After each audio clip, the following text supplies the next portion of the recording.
चलिए दीवान साहब, आप अपनी कोई टॉप पिक शेयर कीजिए आज के सत्र के लिए।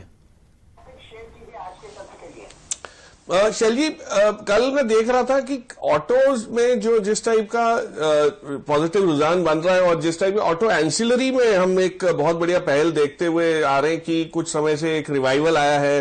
अच्छी ऑटो कंपनीज खास करके जो मिशन क्रिटिकल कंपोनेंट सप्लाई करती हैं और ईवी आने से भी जिनको कोई ज्यादा चिंताएं नहीं है, उनमें से एक कंपनी चुनी थी मैंने। उसका नाम है FM industry, FIEM, FM industry. Company बनाती क्या है? कंपनी बनाती है side view mirrors, rear view mirrors for 4 wheelers, 2 wheelers के लिए बनाती है, लाइट्स बनाती है, सिग्नल लाइट्स बनाती है। सो इस टाइप का काम करती है। उसमें अगर आप देखें तो इन्होंने जिस टाइप का ये सारा जो साल बीता है, इसमें जिस टाइप का इन्होंने कॉस्ट कंट्रोल दिखाया है, जिस टाइप का इन्होंने वर्किंग कैपिटल मैनेजमेंट बखूबी जाहिर किया है, वो उससे एक चीज क्लियर है कि ये कंपनी जैसे ही ग्रोथ फेज में आएगी, कुछ 2-3 चीजें इनके ट्रिगर्स जो इन द पाइपलाइन है वो जैसे जैसे आने लगेंगे, आपको एक बहुत बड़ा री रेटिंग होता हुआ दिखेगा। यूजुअली होता यह है कि ऑटो एंसिलरी कंपनीज में जो खास करके इस टाइप की लाइटिंग सिस्टम और ये सब बनाती हैं, इसमें आपको 15 से 17 के करीब पी का मल्टीपल की धारणा रहती है, जबकि बाकी थोड़ी कॉम्प्लेक्स बिजनेसेस जो होती है तो वो 25-30 के जोन में भी जाते हैं। तो ये थोड़ा सा बेसिक बिजनेस होने की वजह से बट बहुत एफिशिएंटली रन है। कैपिटल एलोकेशन मैनेजमेंट का बहुत ही बढ़िया रहा देखा मैंने।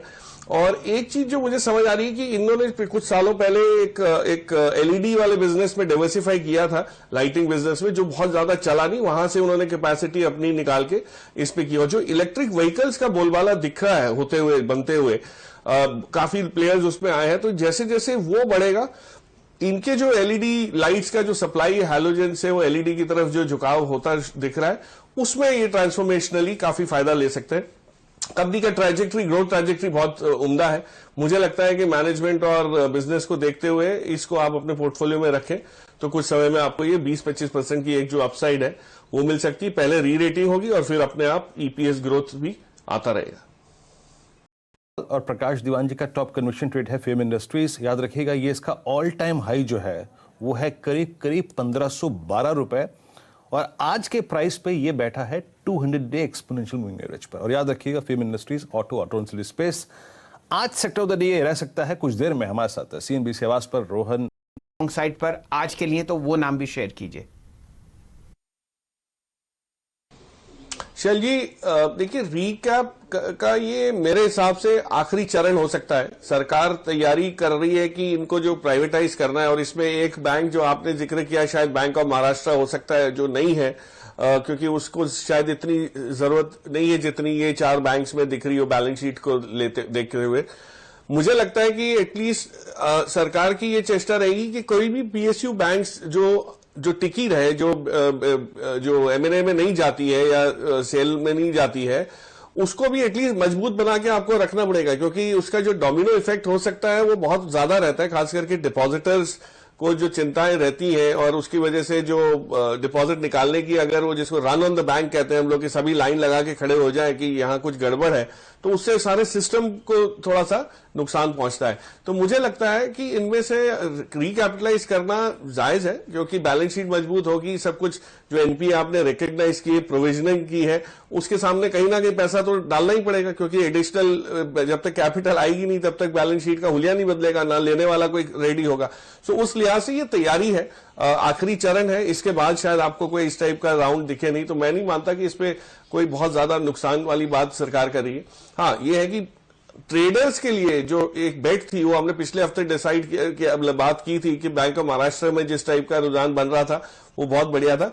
फिलहाल इस सूची में से अगर आप देखें तो इंडियन ओवरसीज बैंक में सरकार का वो ज्यादा है, होल्डिंग ज्यादा है बाकी कंपैरिजन में परसेंटेज वाइज, तो वहां पे शायद एक एग्जिट की चेष्टा सरकार करे और बहुत जल्द डिसीजन भी आ सकता है।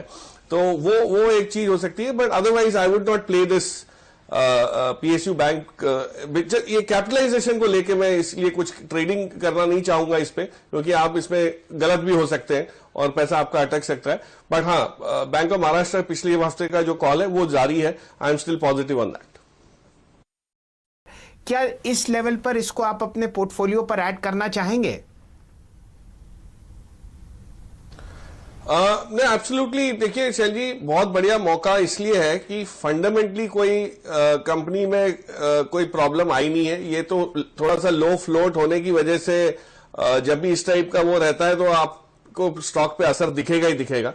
कंपनी के जो चाहे वो नौकरी हो या जोमेटो हो, बाकी के जो मैट्रिमनी वाला जो बिजनेस है, हर एक बिजनेस में ग्रोथ आपको अच्छा खासा दिख रहा है। अब आईपीओ जैसे ही आता है तो इसमें ऐसे ही चमक आ जाएगी। लेकिन ये जो मौका आपको मिल रहा है, ये मेरे को लगता है बहुत ज्यादा लंबा भी नहीं रहेगा। ये मौका शायद आजकल 1-2 दिन का ही है। जो करेक्शन आया है वो सप्लाई ओवर सप्लाई की वजह से ही है, क्योंकि एग्जिट करनी पड़ी लोगों को, तो निकला बेचना पड़ा और सामने वैसा माहौल था नहीं खरीदने का। बट जैसे ही इसमें कोई खरीदारी आएगी, मुझे लगता है ये आपको वापस जो 300-400 रुपए कल जो लड़खड़ाया है, ये तो पा ही लेगा और उसके आगे भी जाएगा। और मुझे पता है आशीष का इस पे बहुत पॉजिटिव रुझान है, टेक्निकली भी और फंडामेंटली भी। सो आप उनसे भी पूछ सकते हैं क्या लेवल्स देख सकते हैं इसमें, but I am positive on this.